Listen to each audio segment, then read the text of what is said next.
Okay, redox का most probably last lecture ही होगा, थोड़ा बहुत बैलेंसिंग बचा है। इक्विवेलेंट मास निकालने सबको आ रहा है?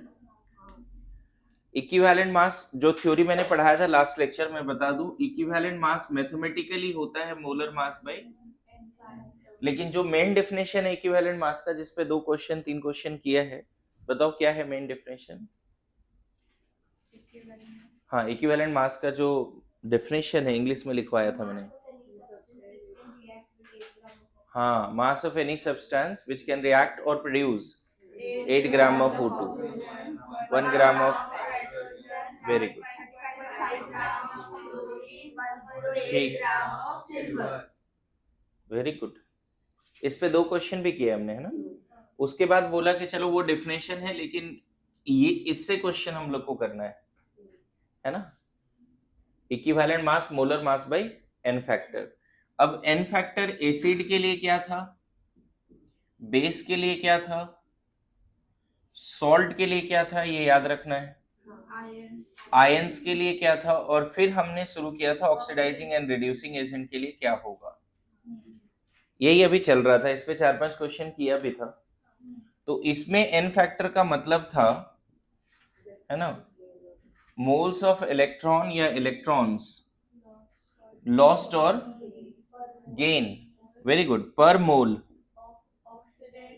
ऑफ ऑक्सीडाइजिंग एजेंट और रिड्यूसिंग। इसी का एक और डेफिनेशन था, चेंज इन ऑक्सीडेशन स्टेट, है ना, magnitude of change in oxidation state of that atom, है ना, जिसकी रिएक्टेंट और प्रोडक्ट में ऑक्सीडेशन नंबर बदल रही है, into atomicity of that atom, याद है? और मैंने बोला था कि ये वाला फॉर्मूला मत यूज करो, ज्यादातर इससे क्वेश्चंस करो, यस नो?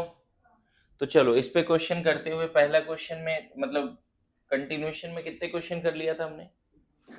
एन फैक्टर निकालने वाले इसके 7-8 क्वेश्चन किए थे हमने लास्ट क्लास। कितने किए थे? N2 से अमोनिया दिया था पहला क्वेश्चन, जाते हुए मुझे याद है लास्ट क्वेश्चन P4 से H2PO2 माइनस दिया था।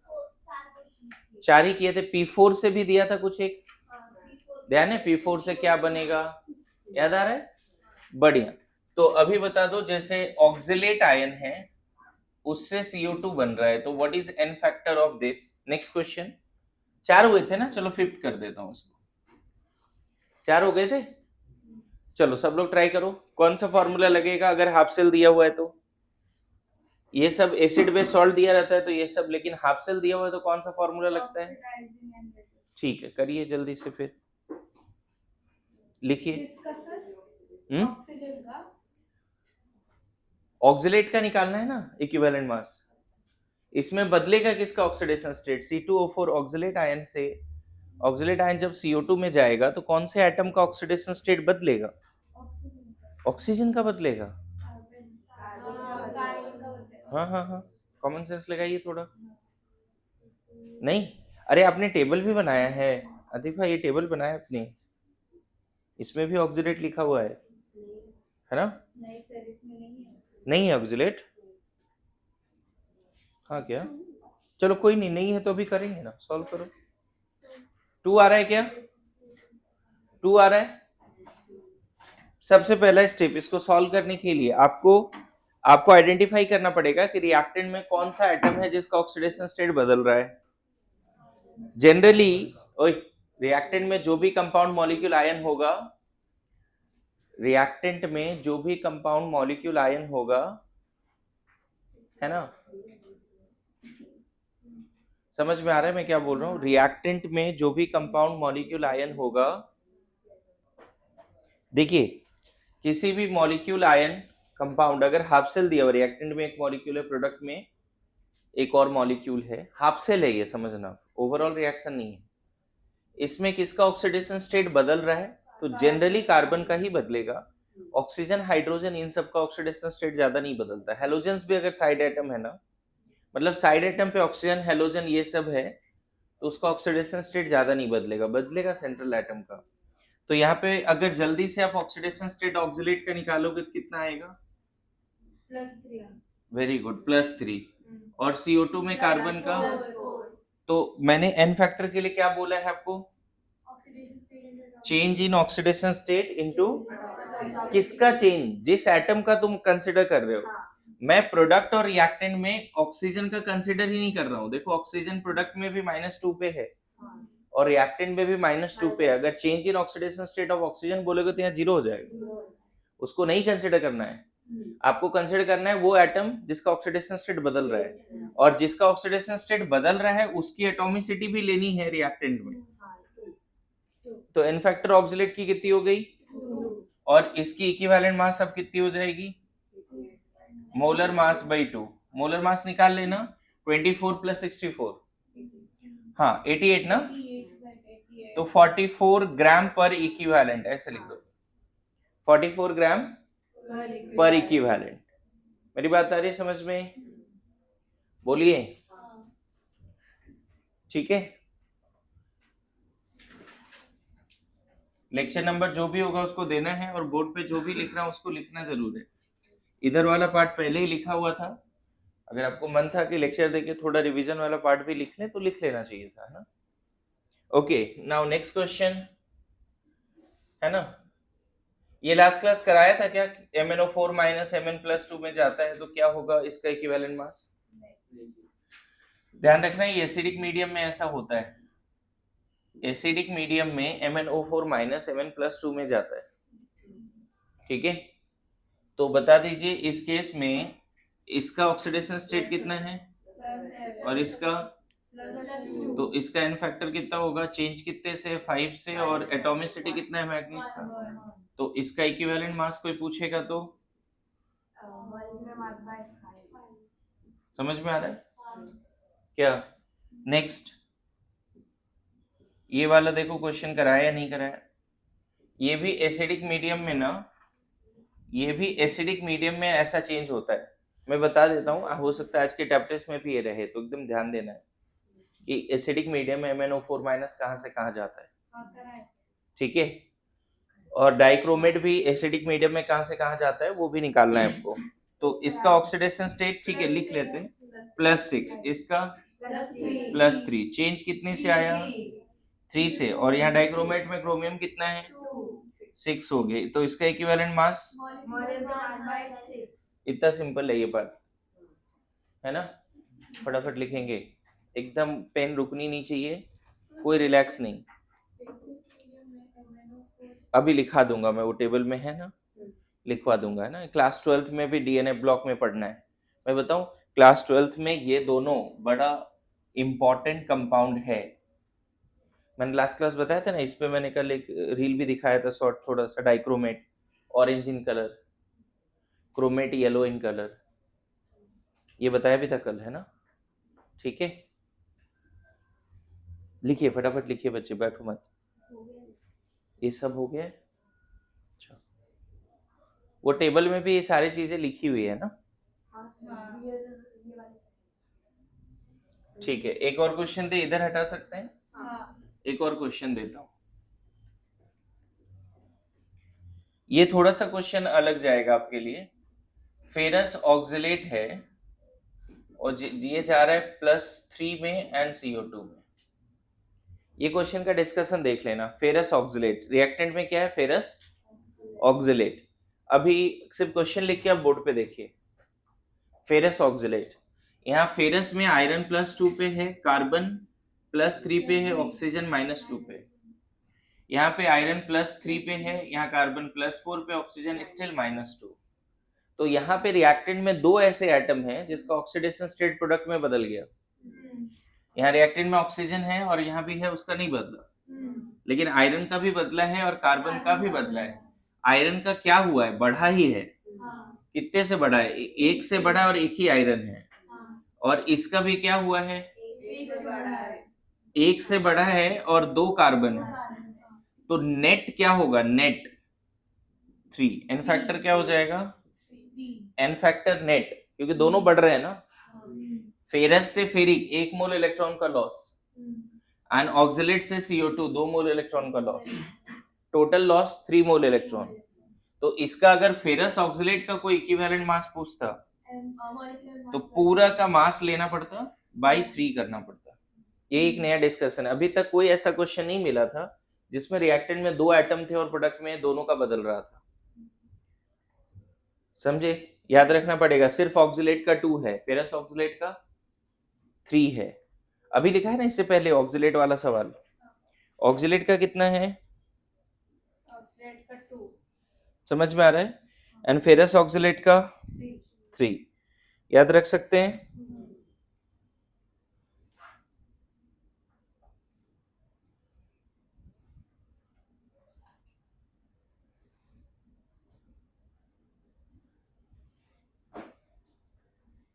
लिख लीजिए।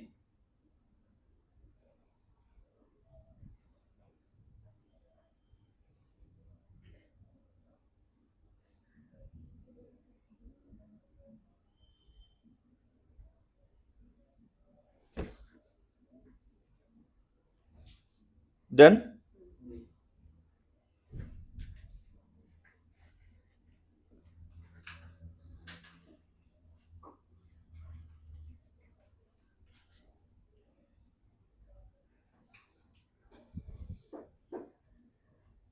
ठीक है, आगे बढ़े।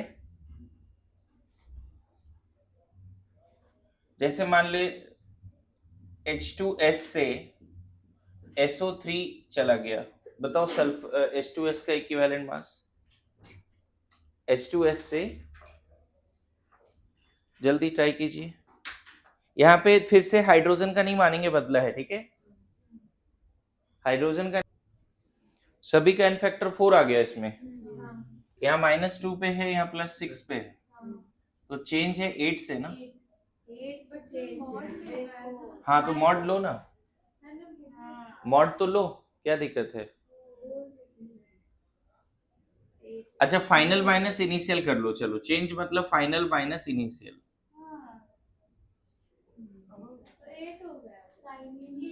समझ गए ना? तो इक्विवेलेंट मास कितना हो गया?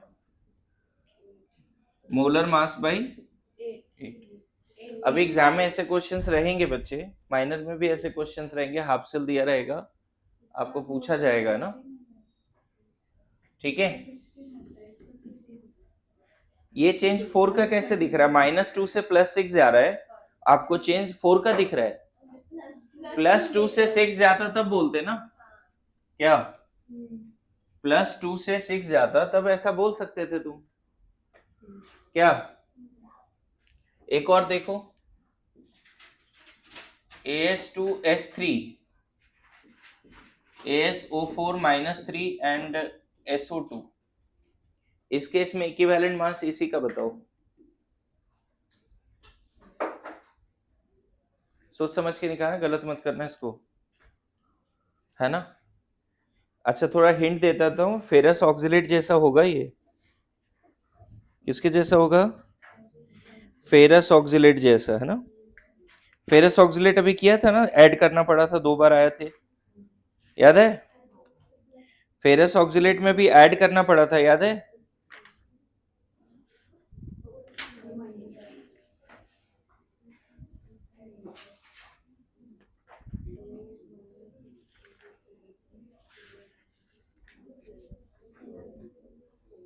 फोर 4 आ रहा है। Anyone else?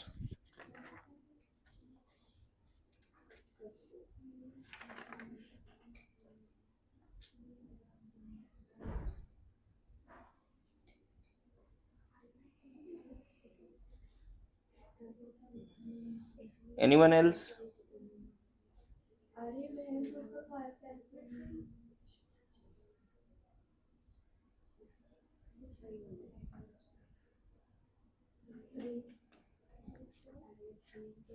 डिस्कस करूं अगर नहीं आ रहा है तो? इतना टाइम तो नहीं दे सकते ना, बहुत डिफिकल्ट थोड़ी है। आप दोनों को भी अलग बैठाना पड़ेगा, आप उठ जाओ उधर से, इधर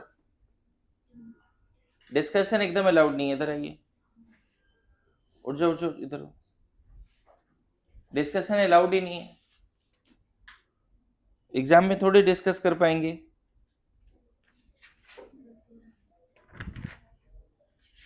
तुरंत सामने जब डिस्कस करने लगते हो तो तुम अपना दिमाग फिर यूज करना बंद करते हो, है ना? अपने पर भरोसा रखो कि तुम भी सोल्यूशन निकाल सकते हो, डिस्कस करने की जरूरत नहीं है।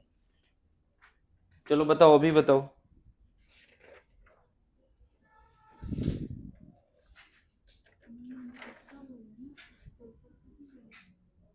और टाइम चाहिए? पहले तो देखो चेक करते हैं, यहाँ पे ये +3 पे है और ये -2 पे है, क्या इतना समझ में आ रहा है? हाँ।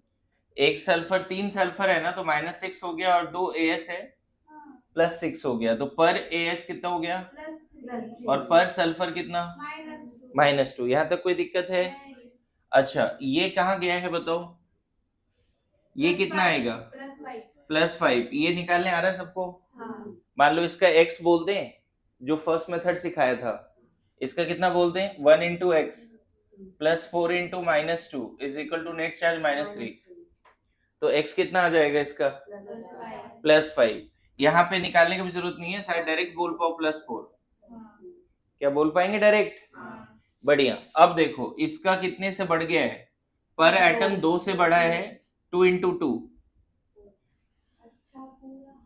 अच्छा, इसका कितने से बढ़ गया है? एक सल्फर -2 से +4 गया है, 6 से बढ़ा है पर सल्फर, और सल्फर है कितनी? 3। दोनों ही बढ़ रहे हैं, दिख रहा है आपको? दोनों ही बढ़ रहा है। बोलिए, तो नेट कितना हो गया? n फैक्टर नेट बोलिए। 22। 18 + 4। तो इसका इक्विवेलेंट मास कितना आ जाएगा? मोलर मास भाई 20। पूरे कंपाउंड का बच्चे जब भी निकालते हैं इक्विवेलेंट मास, पूरे कंपाउंड का निकालते हैं। जल्दी लिखिए।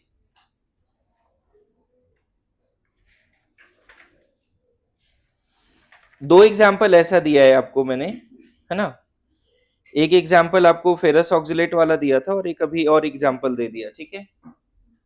नेक्स्ट एक और क्वेश्चन कर रहा हूं। S2O3 -2 से S4O6 इसमें जा रहे हैं, तो इसका इक्विवेलेंट मास बताइए। Next question. थायोसल्फेट से थायोनिक एसिड सीरीज में जा रहे हैं, बताइए क्या होगा फिर एन फैक्टर इधर।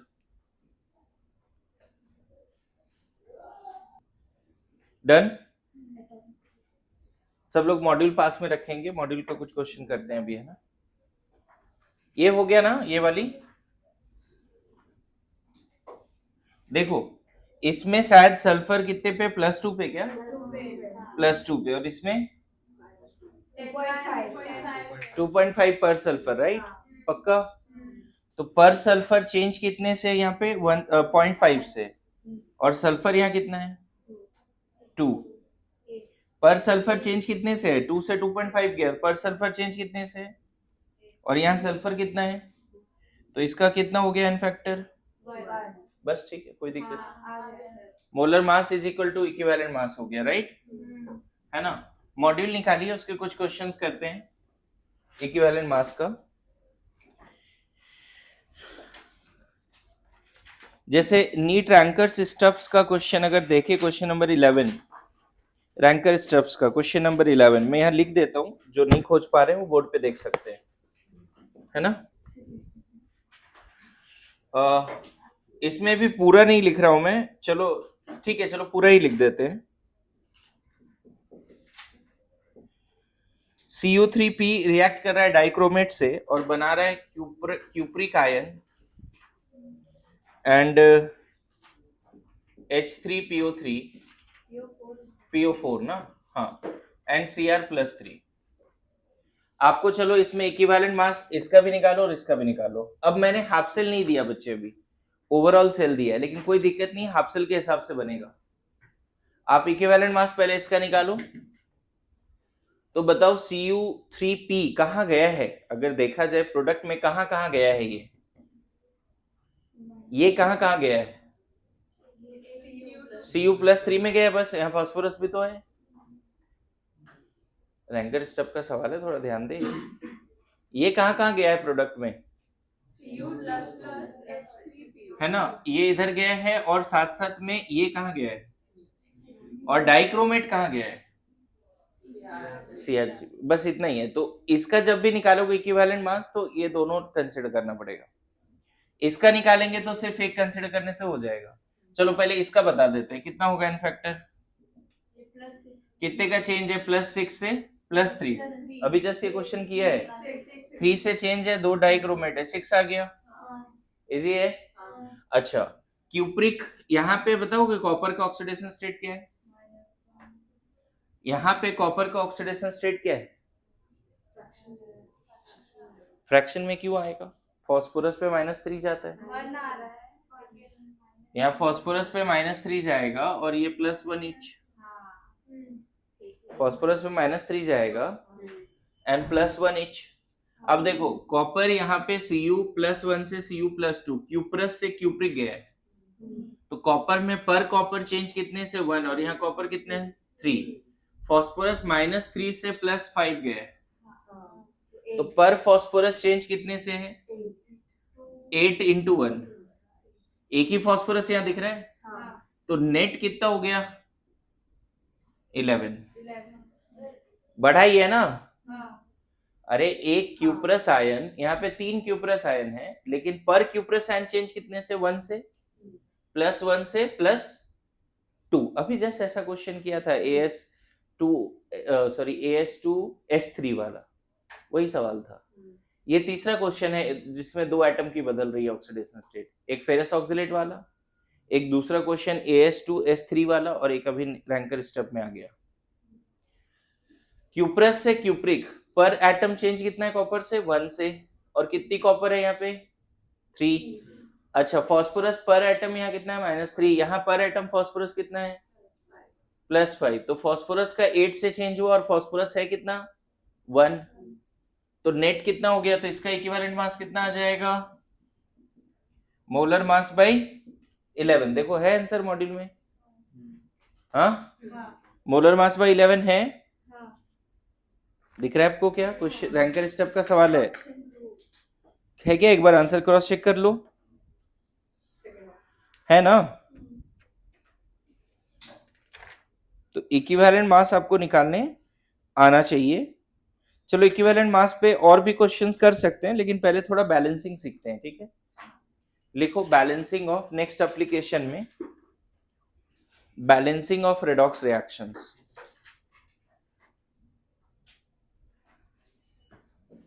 जितना मैंने नोट्स में लिखवा दिया ना, उसको रफ में लिख के प्रैक्टिस करो पहले, उतना तो कमांड करो, ठीक है?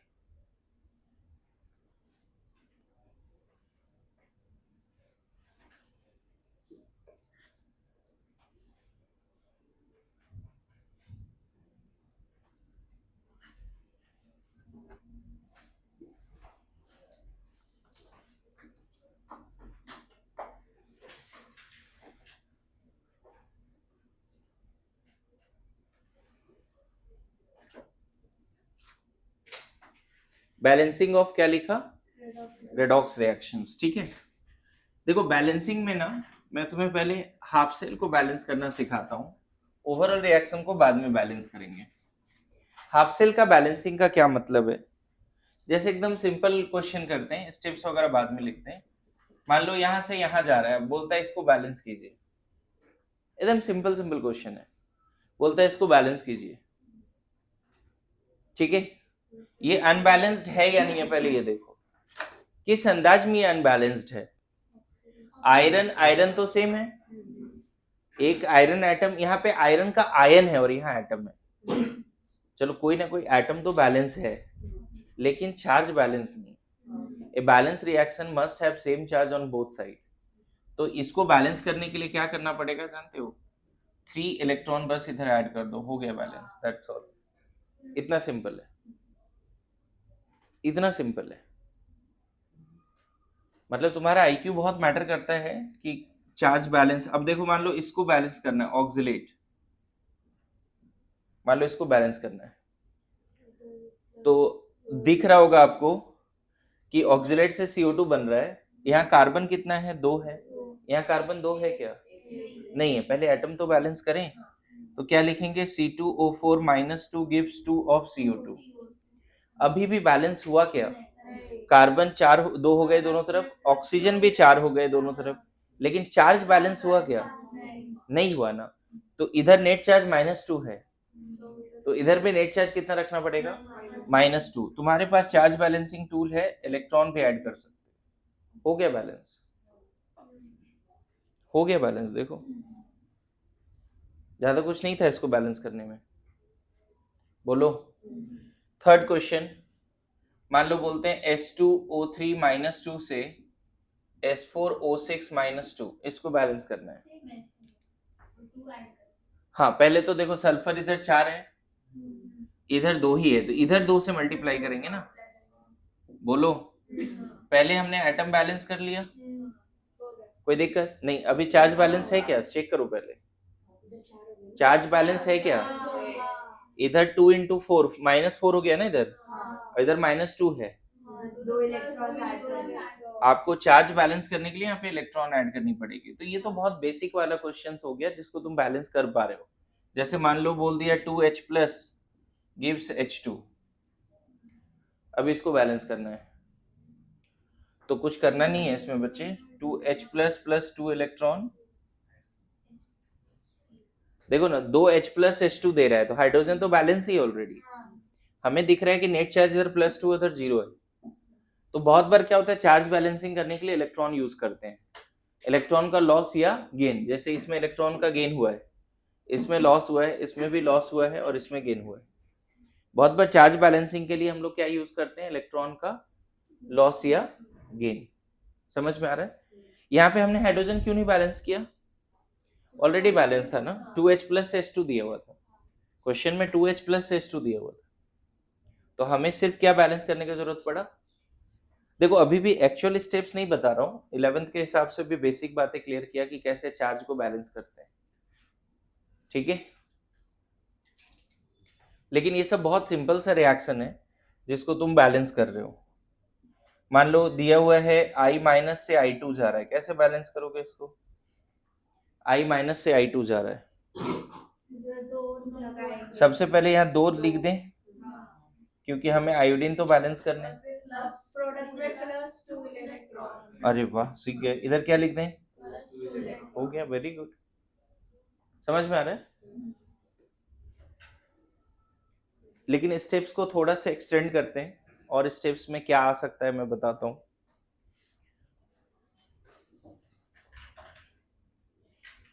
रेडॉक्स में एक इक्विवेलेंट वाला कंसेप्ट और बैलेंसिंग, तुम्हारा एक्स्ट्राऑर्डिनरी हार्डवर्क चाहिए इसमें, मतलब इसको कैजुअल लेने से तो नहीं सीख पाओगे। मतलब जितने भी मैंने इक्विवेलेंट मास और इनफैक्टर के क्वेश्चन कराए, वो सारे के सारे आपको 2-3 बार रफ में लिख के प्रैक्टिस करनी है, और बैलेंसिंग के बहुत सारे क्वेश्चंस भी करने हैं, ठीक है। अब आ जाता है कुछ ऐसे बैलेंसिंग जिसमें सिर्फ इलेक्ट्रॉन और मल्टीप्लाई करके नहीं होंगे। जैसे ये सब तो मल्टीप्लाई कर दिया, इलेक्ट्रॉन ऐड कर दिया, हो गया, बड़ा सिंपल था स्टेप्स। ज्यादा से ज्यादा इन सब पे बैलेंसिंग में कितने स्टेप्स थे, 2 स्टेप। पहले एटम बैलेंस कर लिया, फिर चार्ज बैलेंस कर लिया, और चार्ज बैलेंस करने के लिए हमने क्या यूज किया है, इलेक्ट्रॉन का लॉस या गेन। क्लियर है? ये सब सिंपल क्वेश्चन थे। और पता है ये सारे में कौन कौन से ऑक्सीडेशन है, कौन से रिडक्शन है, पता चलेगा। जहां लॉस ऑफ इलेक्ट्रॉन है वो क्या है, जहां लॉस ऑफ इलेक्ट्रॉन है वो क्या है, ऑक्सीडेशन। जैसे ये ऑक्सीडेशन है, ये रिडक्शन। पता भी चलता है ऑक्सीडेशन रिडक्शन कैसे हो रहा है। नाउ अब देखो मेन हाफ सेल बैलेंसिंग के क्वेश्चंस कैसे करेंगे। अगर मान लो आपको आ गया, सिर्फ ये दिया हुआ है डाइक्रोमेट से Cr+3 जाता है एसिडिक मीडियम में, एंड बोलता है कि आप इसको बैलेंस कीजिए। अच्छा मैं बताऊं, इसका अगर एन फैक्टर या इक्विवेलेंट मास निकालना था तो बैलेंस करने का जरूरत नहीं था। किया था क्या हमने बैलेंस, डायरेक्टली हमने चेंज लिखा, एटॉमिसिटी से मल्टीप्लाई किया, याद करो, बैलेंस नहीं किया था। लेकिन आपको क्वेश्चन आएगा कि इस हाफ सेल को बैलेंस कीजिए, ठीक है, इस हाफ सेल को। तो 4 स्टेप है, स्टेप्स मैं बाद में लिखा दूंगा। पहला स्टेप है, जो हाफ सेल दिया है, जो भी हाफ सेल दिया उसमें वो एटम आइडेंटिफाई करो जिसकी ऑक्सीडेशन स्टेट बदल रही है। जनरली ऑक्सीजन, हाइड्रोजन ये सब साइड एटम होता है, और इसकी ऑक्सीडेशन स्टेट जनरली नहीं बदल रही। तो जिसकी बदल रही है वो क्या है, सबसे पहला स्टेप क्या है, स्टेप्स चलो यहाँ पे लिखते जाता हूँ, है ना। स्टेप है आइडेंटिफाई द एटम, है ना, whose oxidation state changes in reactant and product, oxidation state are different बोल सकते हो, are different in reactant and product. इसी में एंड बैलेंस दैट एटम, पहला स्टेप ये है। फर्स्ट स्टेप क्या है? तो हमने क्या आइडेंटिफाई किया बच्चे इसमें? क्या आइडेंटिफाई किया? क्रोमियम का ऑक्सीडेशन स्टेट बदल रहा है, राइट? सबसे पहले हमें क्रोमियम को बैलेंस करना पड़ेगा, पहला स्टेप के बाद ये आ गया। क्रोमियम यहाँ 2 था तो यहाँ 2 से मल्टीप्लाई कर दिया, ये खुद से डिसाइड करना है तुमको। क्लियर है? अब देखो सेकेंड स्टेप क्या है, मैं यहाँ स्टेप 2 भी लिख देता हूँ। स्टेप 1, स्टेप 2 है ना, calculate total change in oxidation state of that atom, that atoms whose oxidation state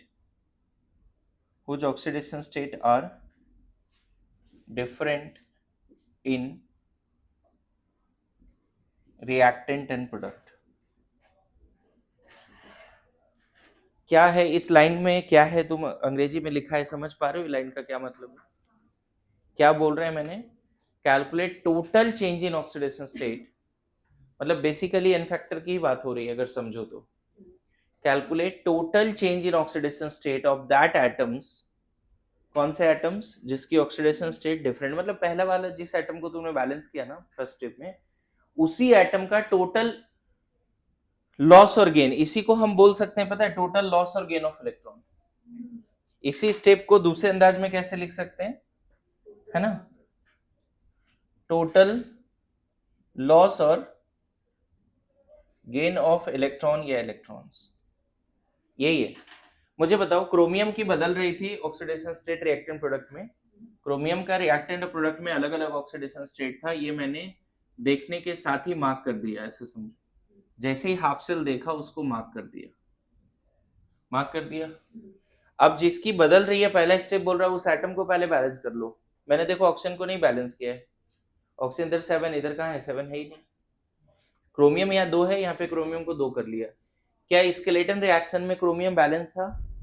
नहीं। सबसे पहला स्टेप एटम बैलेंस चलेगा, सबसे पहला स्टेप एटम बैलेंस। अब दूसरा स्टेप अगर तुम समझ रहे हो, है ना, दूसरा स्टेप अगर समझ रहे हो, तो total change in oxidation state of that atom whose oxidation, total change in oxidation state of that atom मतलब समझ रहे होगे क्रोमियम, है ना, whose oxidation states are different in reactant product, in first step बोल सकते हो, इन फर्स्ट स्टेप, जो फर्स्ट स्टेप में जिस एटम की बात हो रही है उसी का टोटल, और मुझे लगता है उसको आप इलेक्ट्रॉन के टर्म्स में लिखो तो ज्यादा अच्छा है। सब लोग इधर ध्यान देंगे, लिखने के चक्कर में मत रहो, लर्निंग पार्ट है। क्रोमियम कितने पे, यहाँ पे एक क्रोमियम कितने पे, +6 पे, वो तो पहले भी लिख रखा है, और यहाँ पे पर क्रोमियम कितना है, +3। मुझे बताओ दोनों क्रोमियम मिला के कितना हो गया, +6 +6 +12, और यहाँ दोनों क्रोमियम मिला के कितना हो गया, तो +12 से +6 गया, कितने का चेंज है, 6 का। 6 का इलेक्ट्रॉन गेन हुआ है या लॉस हुआ है, सोच के बताओ। +12 से +6 जा रहा है, +12 से +6 जा रहा है, +12 से +6 जा रहा है, ऑक्सीडेशन स्टेट कम हो रही है ना, ये तभी होगा जब ऑक्सीडाइजिंग एजेंट है, और oxidising agent acceptor of electron है। तो टोटल लॉस और गेन, तो यहाँ पे गेन है या लॉस है, इस केस में गेन है, उसको इलेक्ट्रॉन्स के टर्म में लिख देना है। यहाँ पे 6 इलेक्ट्रॉन लिख दो। अब पता नहीं ये 6 कैसे लिखा, सब समझ पा रहे हैं कि नहीं? दोनों मिला के +12 है या दोनों मिला के +6 है? +12 से +6 तभी जाएगा जब इलेक्ट्रॉन की गेन होगी, तो +12 से +6, यहाँ ध्यान रखना, तुम ऐसे मत बोलना +6 से +3, पर एटम नहीं बोल रहा हूं मैं, आपको टोटल लॉस या गेन निकालना है। दोनों क्रोमियम मिला के +12, यहाँ दोनों क्रोमियम मिला के +6, टोटल चेंज कितने का है, 6 का, मतलब गेन हुआ है या लॉस हुआ है, गेन हुआ है। सेकेंड स्टेप डन है, ठीक है। थर्ड स्टेप देखो, थर्ड स्टेप क्या है, ठीक है। थर्ड स्टेप में आपको चार्ज बैलेंस करना है। देखो यहां पे इलेक्ट्रॉन से चार्ज बैलेंस नहीं हुआ है, बताओ सेकेंड स्टेप के बाद क्या दोनों तरफ चार्ज बैलेंस है? सोच के देखो अभी तक क्या बैलेंस है मैं बताऊं, क्रोमियम सिर्फ बैलेंस है। और एक चीज और क्या बैलेंस हो गई कि डाइक्रोमेट Cr+3 में जाने के समय कितने इलेक्ट्रॉन को ले रहा है? 6 मोल। 1 मोल dichromate will take 6 mole of electron and go to the Cr+3। Clear है? चार्ज अभी क्रोमियम बैलेंस है, ऑक्सीजन भी बैलेंस नहीं है। टोटल चार्ज इधर कितना है काउंट करो। नेगेटिव में इधर टोटल चार्ज है -2 और -6, -8 चार्ज है। इधर कितना चार्ज है? एक डाइक्रोमेट पे -2 और 6 इलेक्ट्रॉन पे -6। टोटल इधर कितने नेगेटिव चार्ज है? और इधर एक क्रोमियम पे +3 है, दो क्रोमियम +6, मतलब इधर -8 है, इधर +6 है। चार्ज बैलेंस हुआ क्या? दोनों तरफ सेम चार्ज होना चाहिए, तो प्रोडक्ट रिएक्टेंट न्यूट्रल होना चाहिए। इधर अगर -8 है तो इधर भी -8 होना चाहिए। अगर इधर +6 है तो इधर भी, यही चार्ज बैलेंसिंग का मतलब, दोनों तरफ प्लस सेम कर दो या दोनों तरफ माइनस सेम कर दो या दोनों को न्यूट्रल बना दो। Good to go. तो थर्ड स्टेप है charge balancing using the medium. Charge balance करने के लिए यहां पे जो टूल यूज होगा वो या तो H+ या OH- यूज होगा। एसिडिक मीडियम में चार्ज बैलेंस के लिए क्या चाहिए हमें? H+, और बेसिक मीडियम में चार्ज बैलेंस के लिए क्या चाहिए? तो थर्ड स्टेप में यहां पे लिख रहा हूं, स्टेप 3 है ना, balance charge by using H+ in acidic medium और OH- इन बेसिक मीडियम। ध्यान रखना मैं कुछ कुछ वर्ड को अंडरलाइन कर देता हूं सारे स्टेप्स में, ठीक है?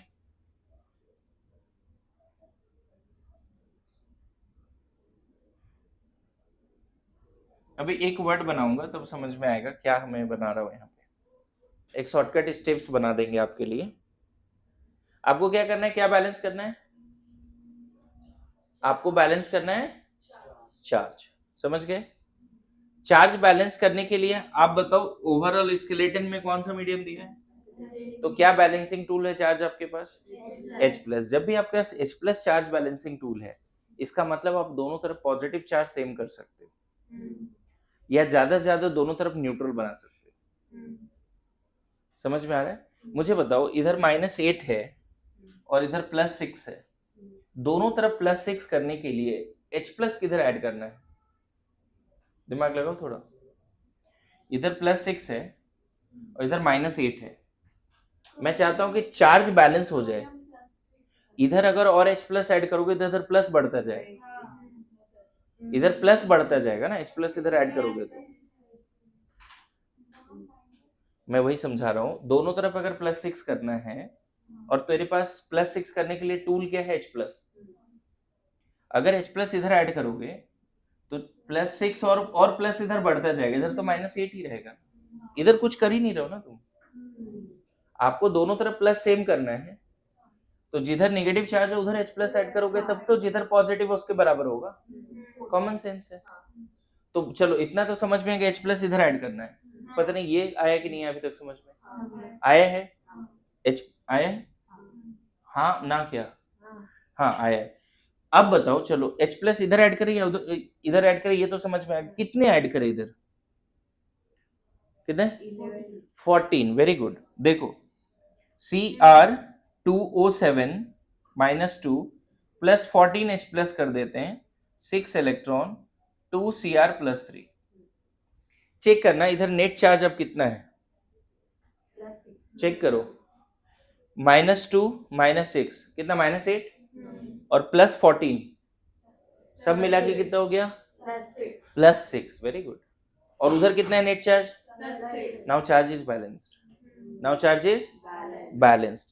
फोर्थ स्टेप बड़ा ही सिंपल है, hydrogen balance using water.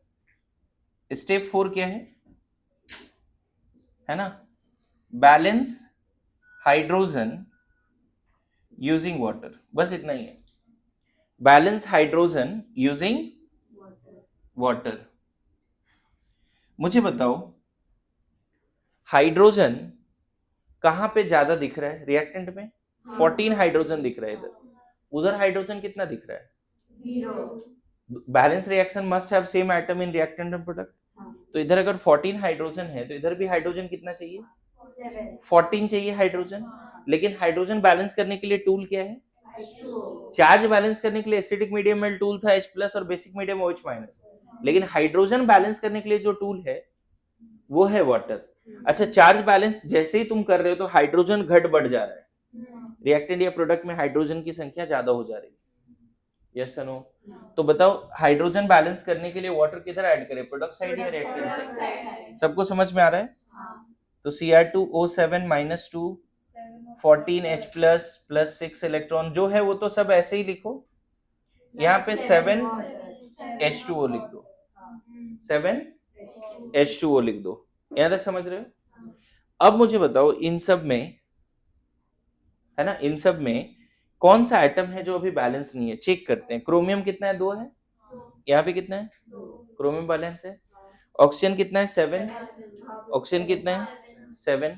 Hydrogen यहाँ देखो ना 7 है ना, यहाँ पे ऑक्सीजन कितना है? 7। हाइड्रोजन इधर कितना है? 14। इधर हाइड्रोजन कितना है? 14। इधर नेट चार्ज कितना है? +6। इधर नेट चार्ज कितना है?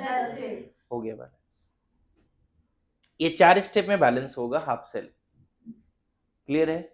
अब 4 स्टेप क्या है देखो। सबसे पहले मैं यहाँ 4 स्टेप का शॉर्टकट लिख देता हूँ, शायद याद रहेगा आपको। 4 स्टेप का शॉर्टकट लिख देता हूँ। पहला स्टेप मैंने लिया ए, है ना, एटम। सबसे पहले ए फॉर एटम, ए को, ए मतलब एटम, सबसे पहले उस एटम को बैलेंस करो जिसकी ऑक्सीडेशन स्टेट बदल रही है। Good to go. दूसरा मैं बोल रहा हूं चार्ज, चार्ज को loss of electron gain of electron के टर्म्स में लिखना है, लेकिन total charge, total oxidation state, है ना, सॉरी चार्ज नहीं ऑक्सीडेशन स्टेट बोल देता हूं, total change in oxidation state. इस पूरे से सिर्फ ओ वर्ड यहां रखा है, ओ से याद रखना ऑक्सीडेशन स्टेट। सबसे पहले ए से क्या, एटम, वो एटम बैलेंस करना जिसका ऑक्सीडेशन स्टेट चेंज हो रहा है। ठीक है, फिर टोटल लॉस और गेन मतलब total change in oxidation state in terms of electron लिखना है। फिर उसके बाद चार्ज बैलेंस करना है यूजिंग H+ और OH-, और फिर हाइड्रोजन बैलेंस करना है। 4 स्टेप देखो, मैंने वही 4 को अंडरलाइन किया है, atom, oxidation state, charge, hydrogen. ध्यान रखना चार्ज बैलेंस करने के लिए H+ OH- आता है, हाइड्रोजन बैलेंस करने के लिए वाटर आता है। तो AOCH, बस ये अगर ध्यान में रख लिया, क्या प्रोनाउंस करोगे इसको? AOCH, ouch. बस आउच मेथड क्या है, ठीक है, आउच मेथड से बैलेंस कर लेना है। अब लिख सकते हैं, चलिए अभी मैं ऐसे कम से कम 5 और हाफ सेल देता हूं आपको बैलेंस करने के लिए, आइडिया लग जाएगा क्या है। यहाँ बताओ एक क्रोमियम कितने पे? +6 पे है, लेकिन यहाँ क्रोमियम है कितना? 2, तो दोनों क्रोमियम मिला के कितने? +12। यहाँ पे क्रोमियम +3 पे है और यहाँ क्रोमियम कितने हैं? तो दोनों क्रोमियम मिला के कितना? +6। तो +12 से +6 कब जाएगा? चार्ज है ना, +12 चार्ज है, फिर चार्ज बचा +6, प्लस में +12 चार्ज है, फिर +6 बचा है, तो +12 से +6 तभी जाएगा जब 6 मोल इलेक्ट्रॉन का गेन होगा। समझ गए? 6 मोल इलेक्ट्रॉन का। और ध्यान रखना यहाँ पे पर एटम हम नहीं लिखते, टोटल लॉस या टोटल गेन, टोटल। इसीलिए इस स्टेप से पहले एटम को बैलेंस कर लेते हैं ताकि हमें टोटल लॉस और टोटल गेन पता चल जाए। समझ में आ रहा है? देखो फिर से नेक्स्ट क्वेश्चन, एकदम सिंपल सा क्वेश्चन देता हूं, सेम स्टेप से बैलेंस कर लेंगे, ठीक है। अनबैलेंस इक्वेशन है, MnO4 Mn+2 में जा रहा है एसिडिक मीडियम, ठीक है। अब इसको बैलेंस करना है सेम तरह के स्टेप से। इसको हटा दूं, ठीक है। देखो मैं स्टेप्स नहीं हटा रहा हूं, उसको पढ़ते हुए फिर से बैलेंस कर देता हूं मैं। क्या करना है बताओ? पहला स्टेप, किसका ऑक्सीडेशन स्टेट बदल रहा है? किसका ऑक्सीडेशन स्टेट बदल रहा है? मैग्नीज का। अच्छा, जिसका बदल रहा है क्या वो ऑलरेडी बैलेंस है या नहीं है? मैग्नीज का बदल रहा है और यहाँ मैग्नीज एक है, यहाँ भी एक ही है, तो हमें बैलेंस करने का जरूरत नहीं है, हमें डायरेक्ट ये लिख देना है, चलेगा। एटम बैलेंस करने वाला स्टेप हमें नहीं करना पड़ा, क्योंकि ऑलरेडी रिएक्टेंट प्रोडक्ट में जिस एटम की ऑक्सीडेशन स्टेट बदल रही थी वो सेम। बोलो। अच्छा अब बताओ सेकेंड स्टेप। आकांक्षा बताओ सेकेंड स्टेप में क्या करें। हमें क्या कर, टोटल लॉस और गेन चाहिए। क्या लिखना पड़ेगा यहाँ पे बताओ। इलेक्ट्रॉन किधर लिखना पड़ेगा, टोटल लॉस और गेन। अभी चार्ज बैलेंस नहीं कर रहे, पहले इलेक्ट्रॉन लिख रहे हैं हम। सोचो जल्दी सोचो, इतना टाइम मत लगाओ। +7 से +2 जा रहा है। बोलो यहाँ क्या किधर लिखे, इलेक्ट्रॉन लॉस गेन किधर लिखे। हाँ कितना इलेक्ट्रॉन लिख दे, +5। डरते हुए बोल रहे हैं लेकिन चलो ठीक है, सही है, +5 इलेक्ट्रॉन। अभी समझे, +7 से +2 गया तो 5 मोल इलेक्ट्रॉन का गेन हुआ होगा, तभी ये हो गया टोटल। अब थर्ड स्टेप क्या है, चार्ज बैलेंस यूजिंग H+। क्यों, क्योंकि मीडियम एसिडिक है। चलो फिर से आकांक्षा तुम बताओ, इधर नेट चार्ज कितना है पर मैग्नेट पे 1 और यहाँ 6, तो 6 है ना। 5 यहाँ पे और 1 यहाँ पे, कितना इधर नेट चार्ज नेगेटिव में कितना है 6। इधर नेगेटिव में चार्ज कितना है, नेगेटिव में है ही नहीं, इधर पॉजिटिव में, कितना पॉजिटिव में है +2। दोनों तरफ +2 करेंगे। Good to go. मीडियम क्या लिखा है, तो हमें चार्ज बैलेंस करने के लिए क्या यूज करना पड़ेगा, H+। क्या, हाँ बोलो बोलो। Very good very good. MnO4 minus +8 H+ +5 electron give Mn+2। अब बताओ इधर नेट चार्ज कितना दिख रहा है, देखो तो, -1 -5 -6 +8, -6 +8 कितना हो गया +2, और उधर भी चार्ज कितना है +2। सीख रहे हो। कौन से स्टेप में दिक्कत आ रही है बताओ जल्दी से। ये वाले स्टेप में, यहाँ पे लॉस और गेन तक पक्का है। मुझे बताओ इस वाले में नेट चार्ज इधर कितना है, टोटल चार्ज 1 -1 या -6 है, यहाँ 5 × 1 है, नेगेटिव है ना, 5 इलेक्ट्रॉन है तो -5, और इस पूरे आयन पे 1 इलेक्ट्रॉन एक्स्ट्रा है तो -6 हुआ। इधर नेट चार्ज कितना है -6, इधर नेट चार्ज कितना है +2। चार्ज बैलेंस का मतलब दोनों तरफ या तो माइनस बराबर होना चाहिए या प्लस बराबर होना चाहिए, तो इधर +2 है तो इधर भी क्या रखना पड़ेगा हमें +2। तो +2 रखने के लिए इधर ऑलरेडी -6 है, दोनों तरफ +2 करने के लिए इधर 8 ऐड करना पड़ेगा ना। 8 क्या ऐड करना पड़ेगा, 8H+, क्योंकि चार्ज बैलेंस करने के लिए जो H+ लेके घूम रहा है वो कौन है, प्लस चार्ज जो लेके घूम रहा है वो कौन है, H+। बोलो। अच्छा अब बताओ लास्ट स्टेप क्या है, प्रोडक्ट में पक्का। ये स्टेप आ रही है, समझ रहे हो।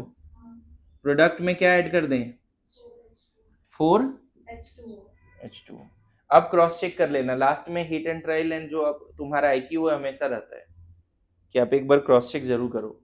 मैग्नीज 1 है, ऑक्सीजन 4 है, ऑक्सीजन 4 है, हाइड्रोजन 8 है, हाइड्रोजन 8 है, नेट चार्ज इधर +2 है, इधर भी नेट चार्ज +2 है, दैट्स ऑल। ये हो गई बैलेंसिंग। देखो तो सेम स्टेप से किया, वही 4 स्टेप से। बोलो नेक्स्ट क्वेश्चन दे।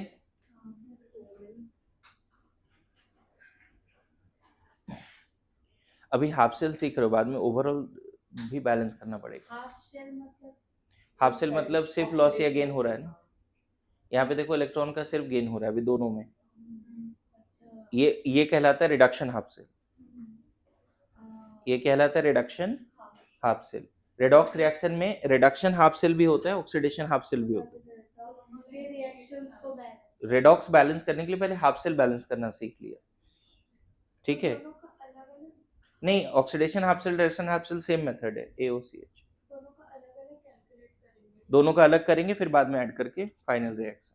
अभी फाइनल भी सिखा देता हूं मैं, लेकिन फिलहाल के लिए ये तो सीखें। नेक्स्ट क्वेश्चन दूं मैं, थोड़ा ज्यादा क्वेश्चन कर पाए तो ज्यादा अच्छा रहेगा, है ना। मान लो मैं दे रहा हूं P4 से H2PO2- जा रहा है, इसको बैलेंस करना है बेसिक मीडियम में, बेसिक मीडियम में। देखते हैं कर पा रहे हैं नहीं, फिर से सेम मेथड से बैलेंस करके दिखाता हूं। ये हटा सकते हैं। मुझे बताओ किस एटम का चेंज हो रहा है जो हाफ सेल दिया है मैंने? Very good. किसका चेंज हो रहा है? इतना समझ में आ रहा है किसका चेंज हो रहा है? पक्का? चलो पहला स्टेप बता दो। फर्स्ट स्टेप क्या करें बच्चे? आइडेंटिफाई भी करना है और उसको बैलेंस भी करना है ना। And balance that atom. क्या करे बोलो? क्या करना पड़ेगा? किधर किससे क्या कर दे? हाँ वेरी गुड। P4 से 4H2PO2 माइनस चलेगा। पहला स्टेप हो गया बच्चे। एटम बैलेंस हो गई। अब हमें टोटल लॉस और गेन ऑफ इलेक्ट्रॉन चाहिए। तो वो कैसे निकलेगा टोटल लॉस और गेन? यहाँ एक फॉस्फोरस कितने पे है? 4 फॉस्फोरस है, लेकिन पर फॉस्फोरस कितना है? Very good. पर फॉस्फोरस 0। अच्छा यहाँ पे इसमें बताओ फॉस्फोरस की कितनी? सर मारूंगा बीच में, लेकिन तुम्हारा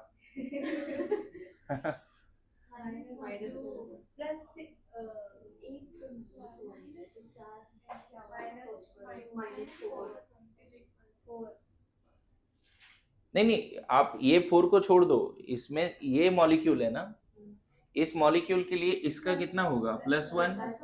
इसका x माने इसका -2 होता है, राइट? तो 2 into +1 +1 into x +2 into is equal to -1। x equal to क्या हो गया? +1। दिखा? समझ गए? तो ये गलती नहीं करना है, आप ध्यान रखिए थोड़ा सा। अब बताओ 0 से +1 जा रहा है, लेकिन यहाँ पे 4 फॉस्फोरस है ना। टोटल ये बड़ा इंपॉर्टेंट है बच्चे, पर एटम नहीं करना है। टोटल चारों फॉस्फोरस 0 पे है और यहाँ पे चारों फॉस्फोरस +1 पे। कैसे पॉसिबल है? यहाँ पे 4 फॉस्फोरस है ना, पर एटम 0 है। टोटल, यही तो इंपॉर्टेंट है। टोटल लॉस और गेन निकालना है, मतलब एन फैक्टर। एन फैक्टर कितना है फॉस्फोरस का बताओ? इसमें इसका एन फैक्टर बताओ। अभी जो सीखा था, एन फैक्टर कितना होगा इसका? 1 से चेंज और 4 है, तो 4 हो गया ना एन फैक्टर। वही टोटल। अब मुझे बताओ टोटल ये जो 4 मोल आ रहा है इलेक्ट्रॉन, लॉस हो रहा है या गेन हो रहा है? वो सोचने वाली बात।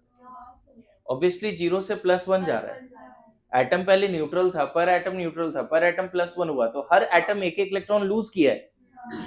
हर एटम। तो हम इलेक्ट्रॉन किधर लिखे? प्रोडक्ट साइड लिखे या रिएक्टेंट साइड लिखे? अभी तक दोनों केस में रिएक्टेंट साइड लिखा था। अच्छा यहाँ पे मान लो 0 है और 4 इलेक्ट्रॉन ऐड कर दिया, तो फॉस्फोरस में -1 आएगा ना। सारे फॉस्फोरस -1 इच पे जाएगा। ऐसे देखो ना, P4 + 4 इलेक्ट्रॉन लिख रहे हो, तो यहाँ 4 फॉस्फोरस -1 पे लिखनी पड़ेगी। आ रहा है समझ में? और अगर P4 और ऐसे लिख रहे हो 4P+, तो 4 इलेक्ट्रॉन ऐसे लिखना पड़ेगा। तो यहाँ पे देखो ना 0 से +1 पे जा रहा है, इसलिए प्रोडक्ट में लिखनी पड़ेगी। समझ रहे हो बात को? तो सेकेंड स्टेप क्या करते हैं बताओ? किधर इलेक्ट्रॉन लिखनी पड़ेगी? कितना? 4 electron. Very good. Total loss निकल गया। अभी तक गेन निकल रहा था, अब टोटल लॉस निकल गया। आ रहा है समझ में? टोटल और लॉस और गेन एन फैक्टर ही है बेसिकली। बस तुम्हें डिसाइड करना पड़ेगा जो एन फैक्टर कैलकुलेट कर रहे हो वो गेन हो रहा है या लॉस हो रहा है। क्लियर है? कोई नहीं, और भी एग्जांपल देंगे, लेकिन इसको तो सीखो पहले। अब बताओ नेक्स्ट स्टेप क्या था? पहला डन, दूसरा डन, चार्ज बैलेंसिंग। लेकिन मीडियम कौन सा दिया है? तो बैलेंसिंग टूल क्या है? तो जैसे ही OH- है, दोनों तरफ नेगेटिव बराबर करना है। दोनों तरफ। इधर नेट चार्ज 0, इधर नेट चार्ज देखो -8 है। इधर नेट चार्ज कितना है? दोनों तरफ -8 करना है। Good to go. Basic medium में नेगेटिव चार्ज दोनों तरफ बराबर करने हैं, और एसिडिक मीडियम में पॉजिटिव चार्ज दोनों तरफ बराबर करने हैं। ओके। बताओ, इधर -8 है, OH माइनस किधर ऐड करें, इधर या उधर? पक्का? Very good. कितना ऐड कर दें इधर? 8 OH माइनस। क्या कर दें? 4 H2PO2 माइनस प्लस 4 इलेक्ट्रॉन। यहां तक कोई डाउट है? अभी देखो तो चार्ज बैलेंस है दोनों तरफ। क्या इधर नेट चार्ज -8, इधर नेट चार्ज। Very good. अब क्या बचा लास्ट स्टेप? क्या हाइड्रोजन बैलेंस करना है यूजिंग वाटर। अब चेक करो, इधर हाइड्रोजन कितना है? 8, इधर हाइड्रोजन 8 है। बैलेंस करने की जरूरत नहीं। बैलेंस है क्या? इधर हाइड्रोजन कितना है? 8, और इधर भी हाइड्रोजन कितना है? बैलेंस है। क्यों बैलेंस करना है? जरूरत नहीं है, हर स्टेप आएगा ही आएगा। अभी जैसे KMnO4 वाले में पहला स्टेप आया नहीं, क्योंकि मैंगनीज ऑलरेडी बैलेंस था।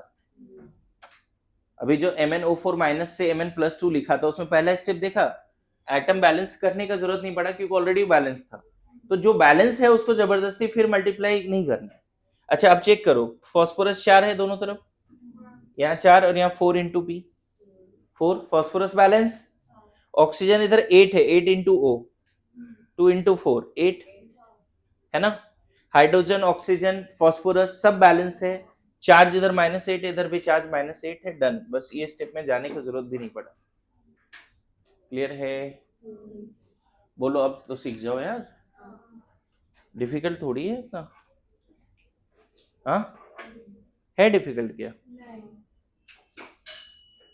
नहीं। बोलो। हाफ सेल बैलेंसिंग सिखा रहा हूं। अब इससे पहले जो 2 हाफ सेल दिए थे वो ऑक्सीडाइजिंग एजेंट था, क्योंकि आप देखो दोनों हाफ सेल में डाइक्रोमेट ने 6 मोल इलेक्ट्रॉन गेन किया और MnO4 माइनस ने 5 मोल इलेक्ट्रॉन गेन किया। वो दोनों कैसा था? ऑक्सीडाइजिंग एजेंट थे। ये हाफ सेल में P4 रिड्यूसिंग एजेंट है, क्योंकि उसने इलेक्ट्रॉन लूज किया। बोलो, आ रहा है हाफ सेल बैलेंस करना? यस या नो? पक्का? सब लोग स्टेप समझ में आए? AOCH, A फॉर वो एटम बैलेंस जिसकी ऑक्सीडेशन नंबर बदल रही है रिएक्टेंट प्रोडक्ट में। O फॉर टोटल लॉस और gain, total change in oxidation state. O for सिर्फ ऑक्सीडेशन स्टेट याद रखना, O फॉर ऑक्सीडेशन स्टेट, लेकिन दिमाग में क्या चलना चाहिए? टोटल लॉस और गेन ऑफ इलेक्ट्रॉन, या total change in oxidation number. C for charge, charge balancing tool will be H plus and OH minus, depends on the medium given in the question, and H for hydrogen balancing using water। ठीक है, सब यहाँ लिखा हुआ है। इसी 4 step में आप काम कर सकते हो। ठीक है, अब स्टेप्स हटा रहा हूं, अब पूरा इंडिपेंडेंटली आप सॉल्व करके बताओ कैसे बैलेंस होगा, देखते हैं। सिंपल सा क्वेश्चन दे रहा हूं। क्वेश्चन है H2O2 जा रहा है O2 में। अब लॉस गेन कुछ नहीं लिख रहा हूं मैं, बस इसको बैलेंस करना है आपको। H2O2 O2 में जा रहा है, इसको बैलेंस कीजिए।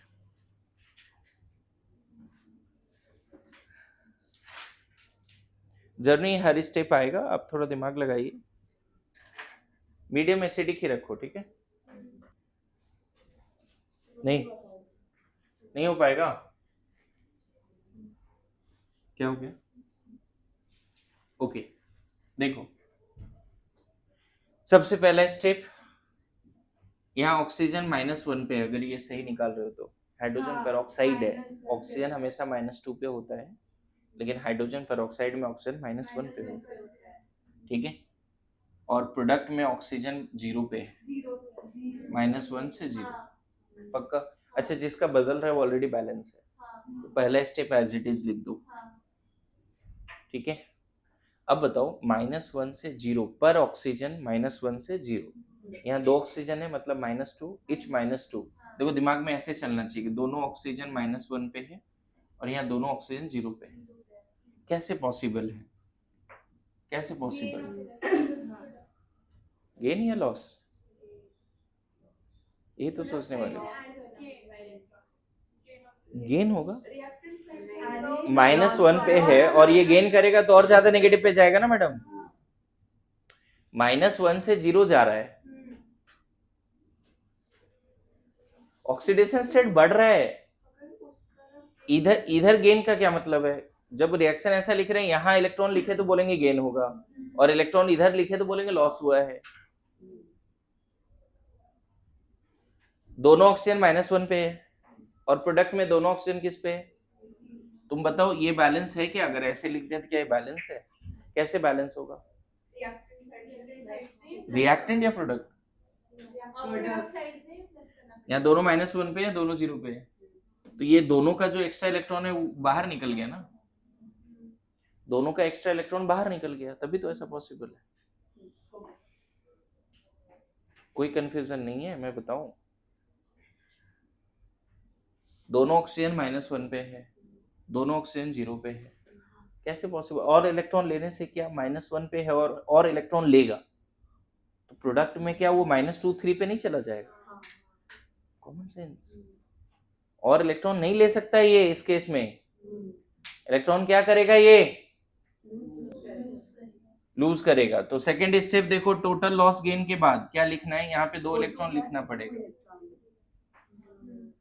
ये डिसाइड तो करना ही पड़ेगा लॉस है या गेन है, और ये दिखता है ऑक्सीडेशन स्टेट से दिख जाता है बच्चों, उतनी बड़ी बात नहीं है। आकांक्षा बोलो, पक्का? ओके, नाउ थर्ड स्टेप क्या था? Charge balancing. नेट चार्ज उधर कितना दिख रहा है? इधर 0, इधर -2, दोनों तरफ चार्ज सेम करना है, इधर न्यूट्रल है तो उधर न्यूट्रल करना है। चार्ज बैलेंसिंग टूल H+ है आपके पास, किधर H+ ऐड करें? अभी तो कंफ्यूजन नहीं, इधर 0 है तो उधर भी 0 करना पड़ेगा ना, तो क्या लिख दें?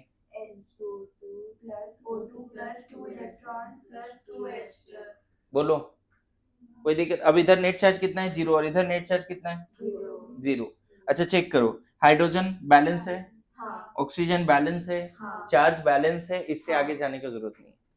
अब मैं बताऊं, क्वेश्चन आता है नीट में, ऐसा क्वेश्चन आ रखा है कि H2O2 अगर रिड्यूसिंग एजेंट है तो what will be the product? यहाँ पे बताओ पहले, H2O2 रिड्यूसिंग एजेंट है oxidising agent? H2O2 loss of electron किया है, तो कैसा रिएजेंट है? अगर H2O2 रिड्यूसिंग एजेंट होगा तो वो O2 बनाएगा, अगर H2O2 रिड्यूसिंग एजेंट होगा तो वो O2 बनाएगा। अच्छा, यहाँ पे ये जब बैलेंस हो गया तो इसका एन फैक्टर आ जाएगा। बताओ H2O2 का एन फैक्टर क्या है इस केस में?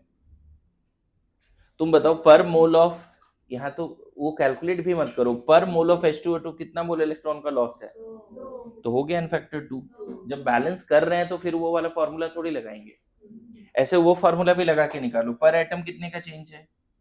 1 का, और एटम कितना है? -1 से 0 गया, पर एटम कितने का चेंज है? वो फॉर्मूला भी लगा लो, आ जाएगा, कोई दिक्कत नहीं। सो फिर से रिपीट कर रहा हूं, अगर H2O2 रिड्यूसिंग एजेंट है तो कहां जाता है? H2O2 से क्या बनता है? O2 बनता है, याद रहेगा। अगर H2O2 रिड्यूसिंग एजेंट है तो H2O2 से क्या बनता है? देखो इस टेबल पे बात कर रहे हैं, यहाँ पे देखो H2O2 रिड्यूसिंग एजेंट है और यहाँ पे वो बैलेंस फॉर्म में दिया हुआ है इक्वेशन। अगर H2O2 रिड्यूसिंग एजेंट है तो क्या बनाता है? O2, याद रहेगा। अच्छा नेक्स्ट इसको बैलेंस करो, H2O2 से वाटर बन रहा है, बैलेंस करो। H2O2 से वाटर बन रहा है, बैलेंस करके देखो, फिर बताएंगे इस केस में H2O2 ऑक्सीडाइजिंग एजेंट क्यों है। सेम स्टेप, H2O2 से वाटर बन रहा है, बैलेंस कीजिए। हाँ मीडियम एसिडिक ही ले लो, चलो। देखो अगर H2O2 वाटर बना रहा है तो सबसे पहला स्टेप, ऑक्सीडेशन स्टेट बदल किसका रहा है? -1 से -2, ठीक है।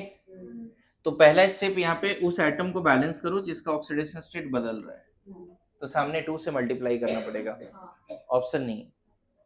अब second step, total loss gain, total loss gain, -1 each, -2 each, मतलब यहाँ पे दोनों -1 पे है, मतलब नेट -2, और यहाँ दोनों -2 पे तो नेट -4, तो -2 से -4 कब पॉसिबल है? अभी आ रहा है समझ में? कितना इलेक्ट्रॉन का गेन लिखें और किधर लिखें? अब सही हो गया। अब हमें क्या करना है? Third step, charge balance. Net charge इधर कितना है? -2 इधर कितना है न्यूट्रल 0। चार्ज बैलेंस करने के लिए अगर इधर 2H+ ऐड कर दे तो क्या हो जाएगा, बोलो, न्यूट्रल हो जाएगा दोनों तरफ। अब चेक करो क्या हाइड्रोजन बैलेंस है, हाइड्रोजन 2 और 2 4, इधर भी 4, ऑक्सीजन यहाँ पे 2 है, यहाँ पे 2 है, चार्ज बैलेंस सब बैलेंस। फोर्थ स्टेप में जाने की जरूरत नहीं पड़ा, ऑलरेडी बैलेंस हो गया। अच्छा इस केस में बताओ H2O2 इलेक्ट्रॉन गेन किया है लॉस किया है, H2O2 इलेक्ट्रॉन गेन किया है। Acceptor of electrons are oxidising. आपको क्वेश्चन पूछा जाता है कि H2O2 जब ऑक्सीडाइजिंग एजेंट है तो प्रोडक्ट क्या बनेगा। अच्छा कोई बता सकता है यहाँ H2O2 ऑक्सीडाइजिंग और रिड्यूसिंग दोनों क्यों बिहेव कर रहा है, क्योंकि उसके ऑक्सीजन का कोई भी इससे नहीं है एक्सट्रीम पे बीच में। हाँ ऑक्सीजन -2 से +2 जाता है, हाँ पेरोक्साइड में ऑक्सीजन -1 पे इंटरमीडिएट पे है, तो किसी कंडीशन में ऑक्सीडाइजिंग रिड्यूसिंग एजेंट बन जाता है और किसी में ऑक्सीडाइजिंग। मैं फिर बोल रहा हूँ बड़ा इंपॉर्टेंट सवाल है ये, आपसे डायरेक्ट नीट में ऐसा क्वेश्चन आता है कि H2O2 कब ऑक्सीडाइजिंग एजेंट है, तो जब वो H2O2 से क्या बनाएगा वाटर, और कब वो रिड्यूसिंग एजेंट, जब वो क्या बनाएगा O2। ध्यान रख सकते हैं, बोलो। तो मुझे लगता है हाफ सेल बैलेंसिंग आप लोग करना सीख रहे हो धीरे धीरे, राइट, हाफ सेल बैलेंसिंग करना सीख रहे हो एवरीवन, पक्का।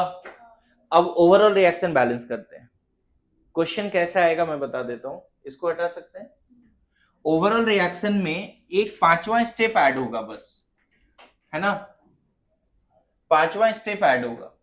सब लोग ध्यान दीजिए, अगर मान लो ऐसा आ गया Cr2O7 -2 प्लस C2O4 -2 जा रहा है Cr+3 में एंड CO2 में, बोलता है इसको बैलेंस कीजिए।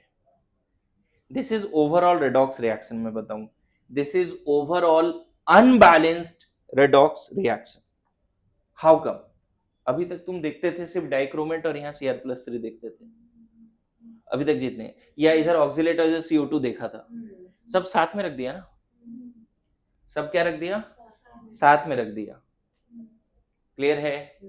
तो सबसे पहले इसको क्या करना, दो पार्ट में डिवाइड कर देना, ऑक्सीडेशन हाफ सेल अलग कर लेना, रिडक्शन हाफ सेल अलग कर लेना। अब बताओ ऑक्सीडेशन हाफ सेल में कौन सा दो स्पीसीज आएंगे, वो ऑक्सीडेशन हाफ सेल में क्यों आ रहा है, नहीं वो रिडक्शन हाफ सेल में है। कैसे देखो, क्रोमियम कितने पे है यहाँ पे +6 पे, क्रोमियम कितने पे है यहाँ पे +6 पे, और प्रोडक्ट में जहां क्रोमियम दिख रहा है +3 पे है, तो ये रिडक्शन है ना बच्चे, ये रिडक्शन है, ये क्या है रिडक्शन। और ये क्या है बताइए, +3 से +4, तो ये क्या है, increase in oxidation number is oxidation, decrease in oxidation number is reduction, decrease in oxidation number reduction, increase in oxidation number, तो ऑक्सीडेशन हाफ सेल में ये आएगा और ये रिडक्शन हाफ सेल, दोनों को अलग कर लो। तो मैं इसको अलग कर लेता हूं, देखो Cr2O7 -2 से कहां चला गया Cr+3, गुड टू गो, बोलो। ये आ गया रिडक्शन हाफ सेल, क्या आ गया reduction half cell, CELL, reduction half cell, समझ गए।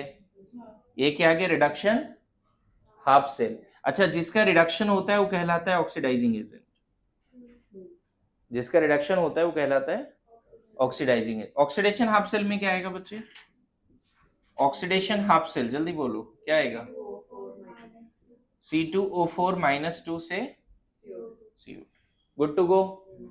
अब फिर से वही 4 स्टेप, दोनों हाफ सेल अभी तो इतना कर रहे थे ना, ये बैलेंस तो करना सीख रहे थे, अरे इसको बैलेंस करना सीख रहे थे अभी, इसको भी बैलेंस करना सीख रहे थे, बोलिए।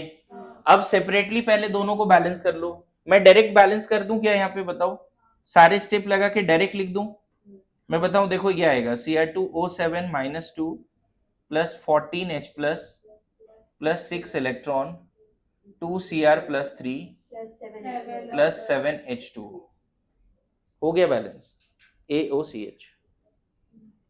सबसे पहले क्रोमियम को बैलेंस किया, फिर टोटल गेन निकाला, फिर चार्ज बैलेंस किया, फिर हाइड्रोजन बैलेंस किया यूजिंग वाटर। अभी जस्ट किया था, सेकंड क्वेश्चन या फर्स्ट क्वेश्चन यही था, फर्स्ट क्वेश्चन ही था ये शायद बैलेंसिंग में, अच्छा, ये भी हमने बैलेंस किया है, इसमें ज्यादा कुछ नहीं करना होता है, दोनों तरफ कार्बन को बैलेंस करना, यहाँ सारा स्टेप भी लगाने की जरूरत नहीं है। सबसे पहले कार्बन का बदल रहा है, मैंने कार्बन का एटम को बैलेंस कर दिया।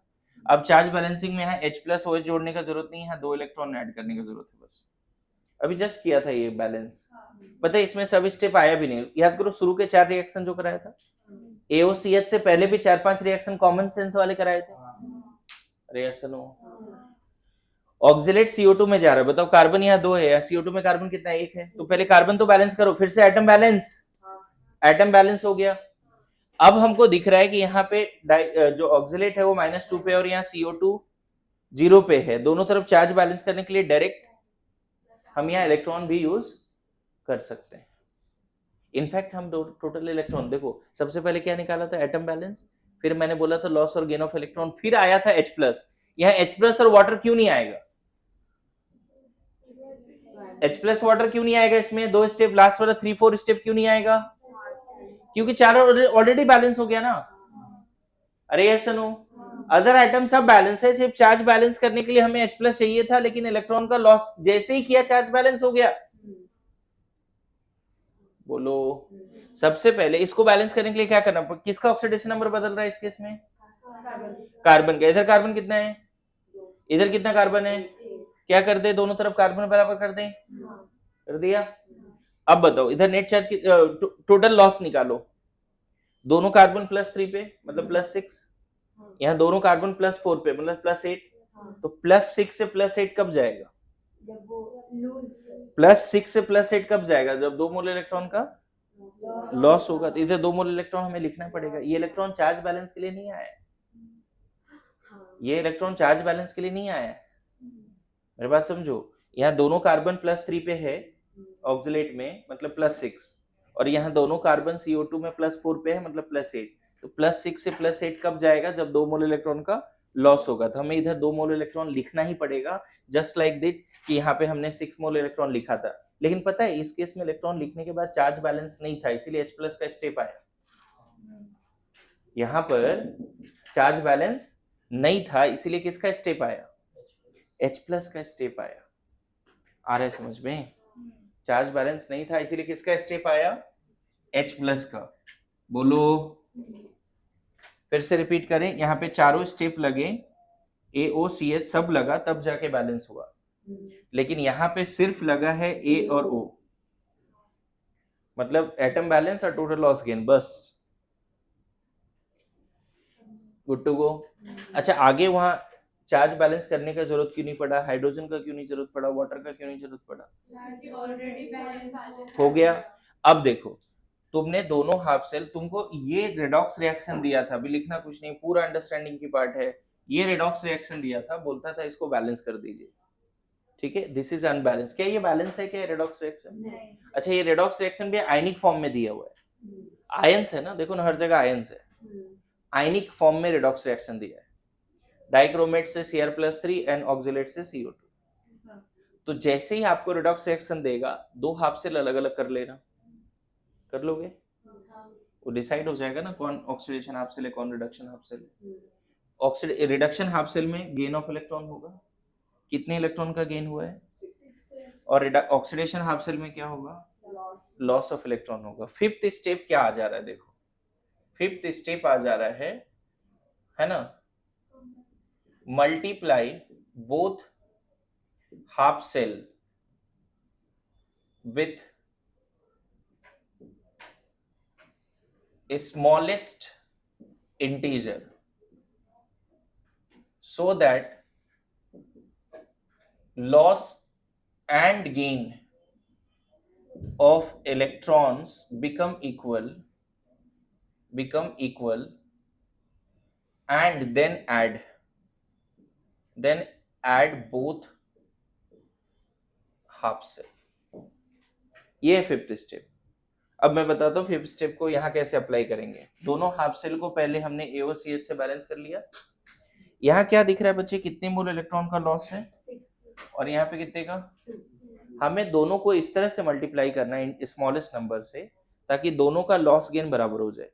अगर यहाँ पे 6 मोल का गेन है तो हम यहाँ पे 6 मोल का लॉस कर देंगे, तो 1 मोल ऑक्सिलेट अगर 2 मोल इलेक्ट्रॉन का लॉस कर रहा है तो इस हाफ सेल को मुझे क्या करना होगा, 3 से मल्टीप्लाई करना होगा, और इस हाफ सेल को 1 से मल्टीप्लाई करना पड़ेगा, स्मॉलेस्ट नंबर से मल्टीप्लाई करना है। तो पहला half cell as it is लिख देता हूं, देखो 5th स्टेप के बाद इसको कुछ नहीं किया हमने, इसको सिर्फ हमने किससे मल्टीप्लाई कर दिया, 1 से। बोलो, सिर्फ किससे मल्टीप्लाई कर दिया इसको, 1 से। लेकिन दूसरे वाले हाफ सेल को किससे मल्टीप्लाई किया है, तो दूसरे वाले हाफ सेल में क्या लिखेंगे, 3 से। बोलो 3 से कितना लिख दें इधर, 6 CO2 और 6 मोल इलेक्ट्रॉन। बोलो, दूसरे वाले को जैसे ही आप 6 से मल्टीप्लाई करोगे, सॉरी 3 से, तो यहाँ कोफिशिएंट 3 आएगा, यहाँ कोफिशिएंट 6 आएगा, और ये हो जाएगा 6। बोलो, लॉस और गेन बराबर हो गया क्या, देखो तो इधर रिएक्टेंट साइड में इलेक्ट्रॉन है, इधर प्रोडक्ट साइड में इलेक्ट्रॉन है, कैंसिल हो जाए। बोलो, अब ऐड करो, इधर क्या क्या बचेगा देखो तो, Cr2O7 -2, पहले इसको लिख देते हैं, 3C2O4 -2 plus 14H plus, product में क्या लिख दें, 2Cr plus 3 plus 6CO2 plus 7H2। अब चेक कर लेना ये बैलेंस है,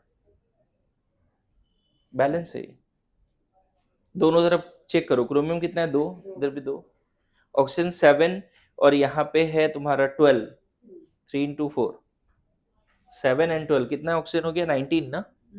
देखो 18 और सॉरी 12 प्लस 7 19 हो गया। अच्छा, हाइड्रोजन कितना, 14। नेट चार्ज चेक करो, नेट चार्ज पहले, -2 and -6, -8 प्लस 14, -8 प्लस 14 प्लस 6, इधर भी नेट चार्ज कितना है, दोनों तरफ चार्ज भी क्या हो गया। तो फिफ्थ स्टेप कैसे लगाना है समझ में है, दोनों हाफ सेल को अगर आपने बैलेंसिंग करना सीख लिया है तो दोनों को सेपरेट बैलेंस करो, और फिर दोनों हाफ सेल को इस तरह से आप क्या करो, बोलिए, दोनों हाफ सेल को इस तरह से ऐड कर दो ताकि लॉस और गेन ऑफ इलेक्ट्रॉन क्या हो जाए, सेम। मिनिमम इंटीजर से मल्टीप्लाई करके ऐड करना है। बोलो, ओवरऑल बैलेंसिंग आया। और अभी जो हम मेथड से बैलेंस कर रहे हैं इसका नाम है आयन इलेक्ट्रॉन मेथड। क्या नाम है, आयन। 2 मेथड होता है रेडॉक्स रिएक्शन को बैलेंस करने का, एक आयन इलेक्ट्रॉन मेथड होता है और एक ऑक्सीडेशन नंबर मेथड भी होता है। स्कूल एग्जाम में हो सकता है बैलेंसिंग के 2 क्वेश्चन आएंगे 2-2 मार्क्स के, हो सकता है पहला बोलेगा आयन इलेक्ट्रॉन मेथड से करो, दूसरा बोलेगा ऑक्सीडेशन नंबर मेथड से करो। मेरे कॉलेज के एग्जाम में आया था ना, तो आता है, ठीक है।